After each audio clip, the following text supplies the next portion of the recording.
this guy's garage. Like and subscribe. Orders the day resuming debate on a privileged motion concerning the failure to produce documents pertaining to Sustainable Development Technology Canada and on the sub-amendment of Mr. Kelly. The Honourable Leader of the Opposition.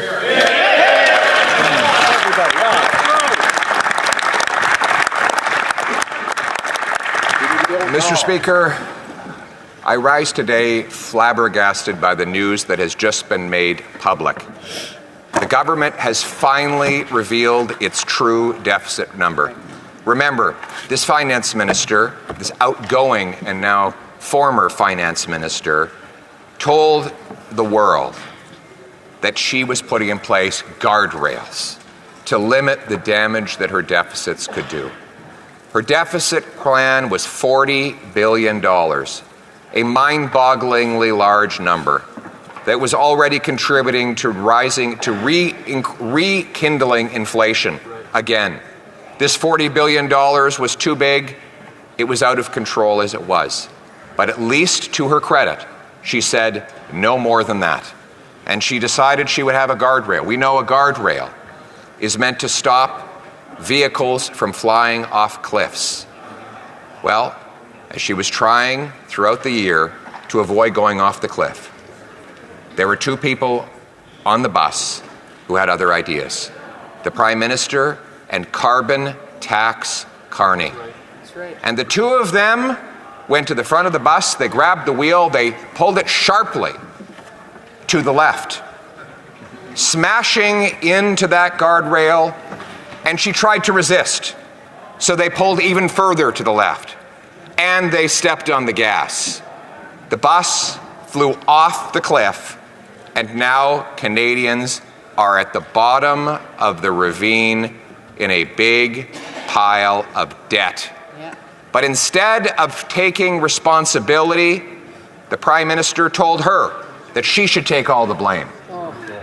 That when the ambulances and the police cruisers arrived and the fire department, that she take the blame for running the bus off the cliff, and that carbon tax Carney and the Prime Minister could innocently sit back, and that the Prime Minister could then put carbon tax Carney in charge of driving the next bus.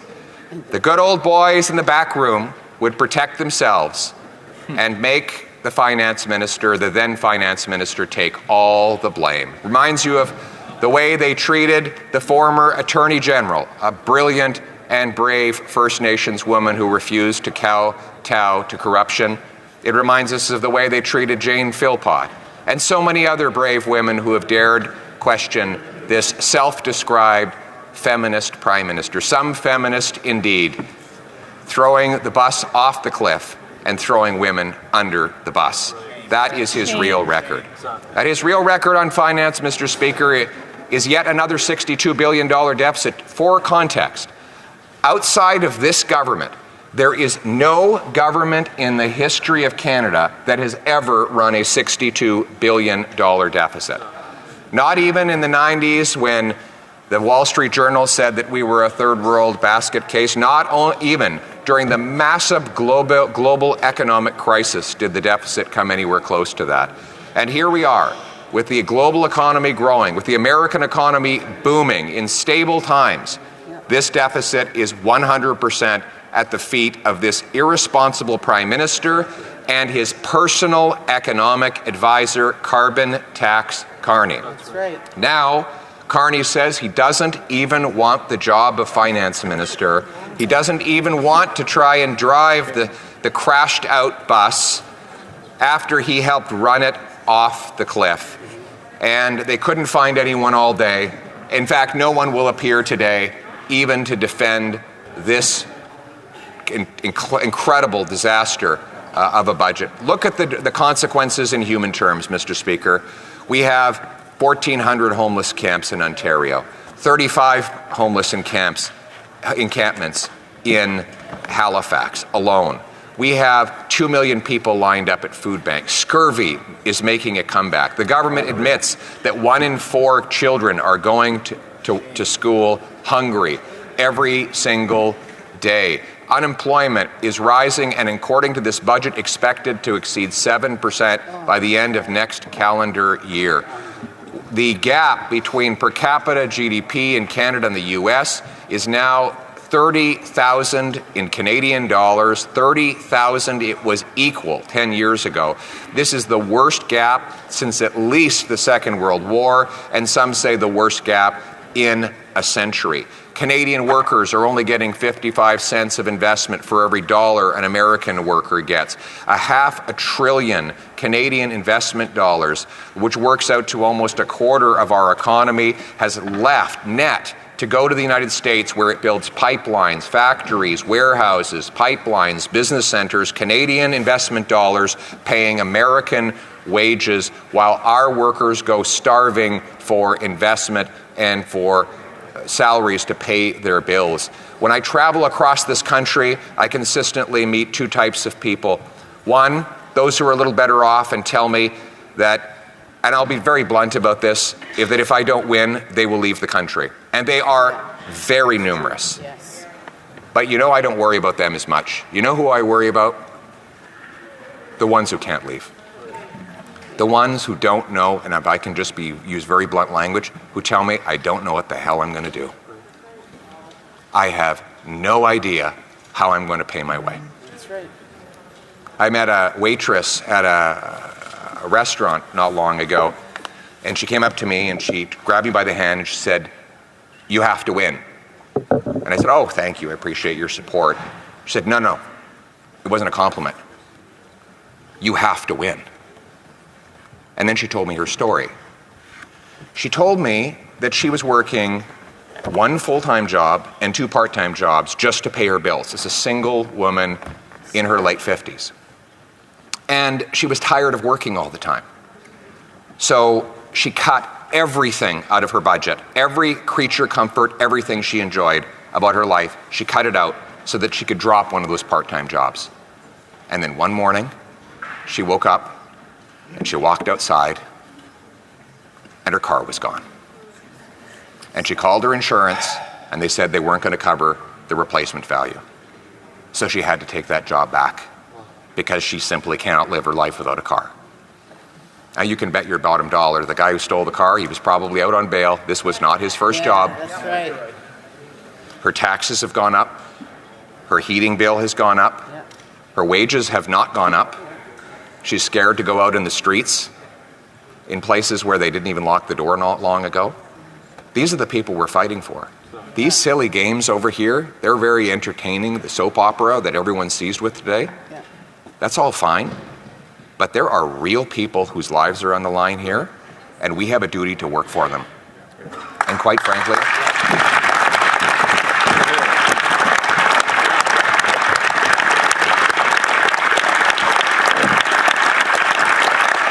this woman doesn't see me as or any of us as any kind of savior.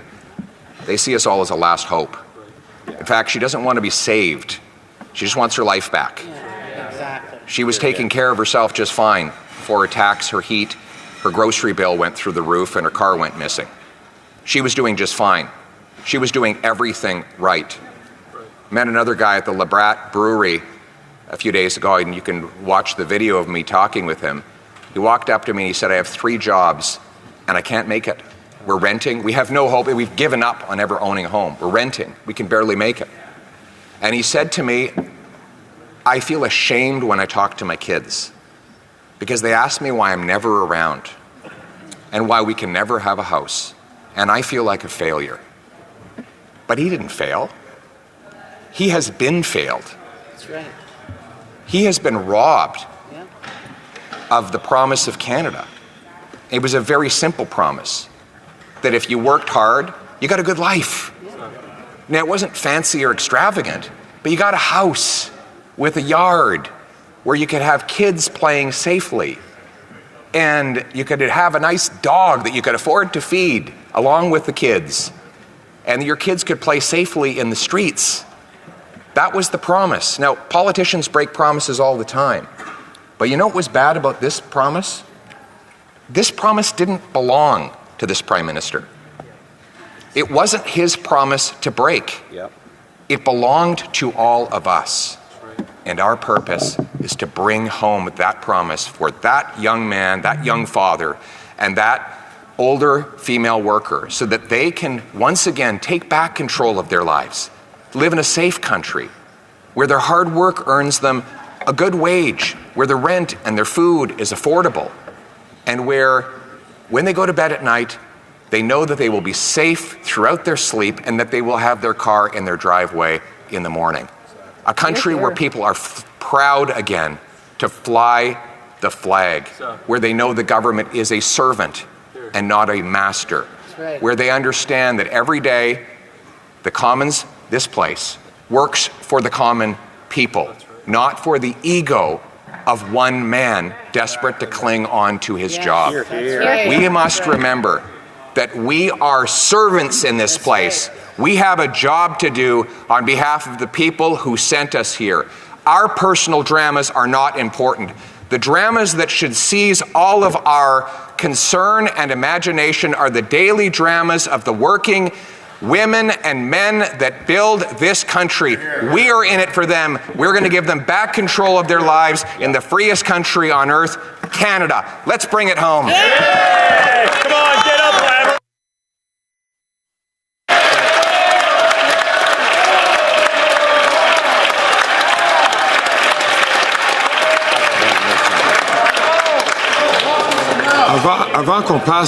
Before we move to question and comments, pursuant to Standing Order 38, it is my duty to inform the House that the questions to be raised tonight at the time of adjournment are as follows. 1.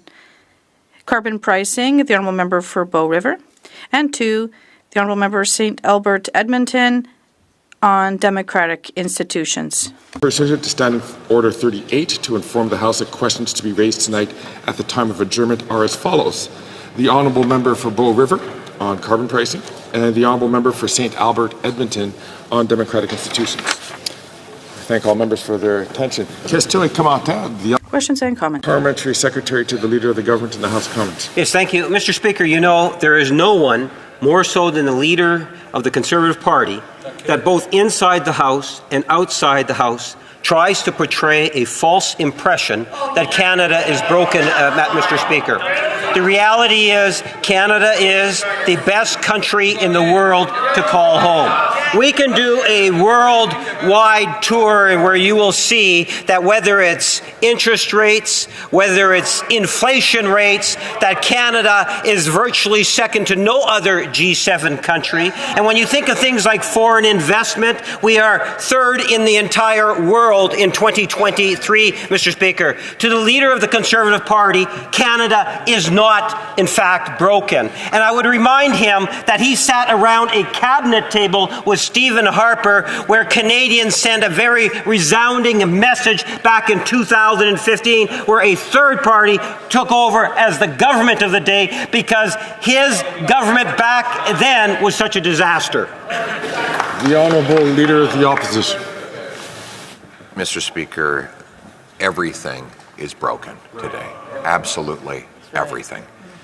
And 70% plus Canadians agree with me on that. The borders are broken. We have 500,000 people here illegally, according to the government's own documents. The immigration system is broken. We now have refugee camps, something we only used to see in third world countries that are being set up across our country in formerly tranquil and peaceful suburbs. Our drugs and disorder have broken our communities. We've lost more people to drug overdoses in the last 9 years than died fighting for Canada in the Second World War. Absolutely everything is broken after 9 years of this pathetic Prime Minister who's right now hiding under his desk. Hear, hear. The Honourable Member from Vancouver, Kingsway. Thank you, Mr. Speaker. Well, I agree with a lot of what my honourable colleague said in terms of his description of how difficult it is for many Canadians. I don't know that I would say everything's broken, but I'll tell you a lot of people are broke. A lot of families are struggling. 50% of Canadians living paycheck to paycheck. 1 out of 4 parents are skipping meals to feed their children. So my question is to the honourable colleague, the NDP proposed giving those people an immediate cut by permanently removing the GST off life's essentials like home heating, on all grocery items, on cellular and internet bills, on diapers. But he voted against that. So if he thinks everything's broken and he truly believes that people are struggling right now, why did he vote against the NDP motion that would have given people an immediate 5% break on life's essentials? That's right. The Honourable Leader of the Opposition. I find it incredible that even when there is no Liberal minister willing to defend the temporary 2-month GST tax trick, the NDP is there to defend it for them. Yeah. Here we have a tax trick that will cost more to administer than it will save anybody, that many vendors are not even implementing, and that will be gone before it starts. And you have the NDP talking, but this is the NDP. That member has Mr. Speaker. The Honourable Member from Vancouver Kingsway, who had the opportunity to ask a question, to please hold the microphone, hold his place until he's recognized by the Speaker again to speak. The Honourable Leader of the Opposition. The member wants me to tell the truth about the permanent tax change. Well, there is a permanent tax change he has supported, which is to jack up the carbon tax on absolutely everything. He's voted to quadruple that tax to a eye-watering 61 cents a litre that would literally grind our economy to a halt. It would take food off grocery shelves. It would take parts out of factories. It would shut down the farm vehicles that bring us our food. It would be a nuclear winter if that tax increase that he has voted to legislate into place ever happens, and that's why we need a carbon tax election so that I can axe the tax.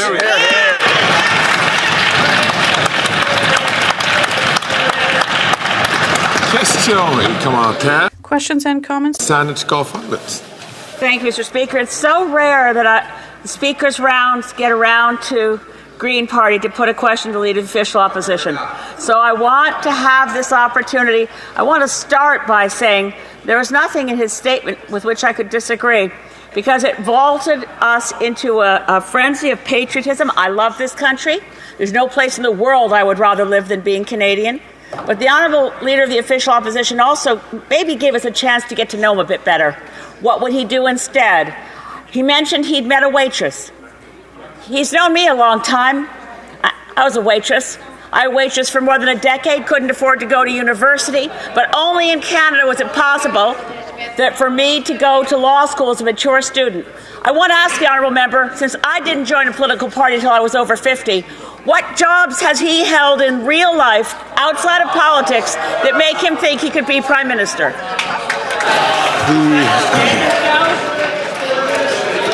Order. The Honourable Leader of the Opposition. I'd be happy to talk about the jobs, Mr. Speaker. My first job in here was to help pass the Federal Accountability Act to crack down on the corruption that we've seen on the Liberal side. Then I helped cut the GST so that Canadians could save when they made every single consumer purchase 7 to 6 to 5%. Then I worked with Prime Minister Harper to help balance the budget and to rebuild the military so that we would have necessary equipment to help destroy Al-Qaeda after the attacks of 9/11. Help deliver the lowest inflation of any government in 40 years, leaving behind a balanced budget and the best balance sheet of any government in the G7. In fact, it turns out the job experience I have is best aligned with the job that I promised to do. Now let's bring it home.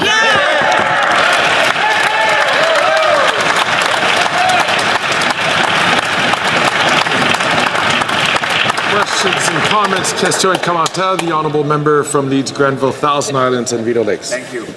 Well, thank you. And of course, the words of the Leader of the Official Opposition do bring great hope to Canadians at a time when they need it most. This government had committed, this Liberal Prime Minister committed to a $40 billion, a massive $40 billion deficit as the guardrail. Now, of course, that's an irresponsible number at $40 billion, but that's what their promise was. And they smashed through it. And who are the they? It's that NDP Liberal Prime Minister and Carbon Tax Carney, his real economic advisor. And they tried to pin this massive failure on their finance minister. Now, she declared that she didn't have confidence in the Prime Minister and that she wouldn't support him. So my question to the Leader of the Official Opposition, and I know that he'll have some very insightful wisdom for Canadians, is what can Canadians look forward to that a common sense Conservative government would do to restore fiscal sanity and clean up this $62 billion mess that Prime Minister has created? The Honourable Leader of the Opposition. $62 billion mess. That is such a tough question. I almost didn't want to stand up and answer it for a second there. But it is a big mess. It is an incredible mess that this Prime Minister will leave behind when he takes run, and I understand that might happen any minute. As Carbon Tax Carney is lining up, you almost wonder if Carbon Tax Carney planned it all this way. Right. You know, he's the top economic advisor. He pushed all of these extra spending measures on the finance minister, and then she objected to the crazy $62 billion deficit. She's out now. The Prime Minister might soon be out. And who will walk up? Well, Carbon Tax Carney, taking the wheel of the bus after he helped crash it, Mr. Speaker. But he's not the only one. There's also the getaway car. Who's been driving the getaway car? The NDP. The NDP leader. Today he said that the Prime Minister should resign. And yet, just days ago, he voted to keep the Prime Minister exactly where he is. So it is time for the NDP leader to state clearly that he has not only lost confidence in the Prime Minister, but he is prepared to vote non-confidence or take any other legal steps necessary to express non-confidence in this Prime Minister in order to trigger a carbon tax election as soon as possible.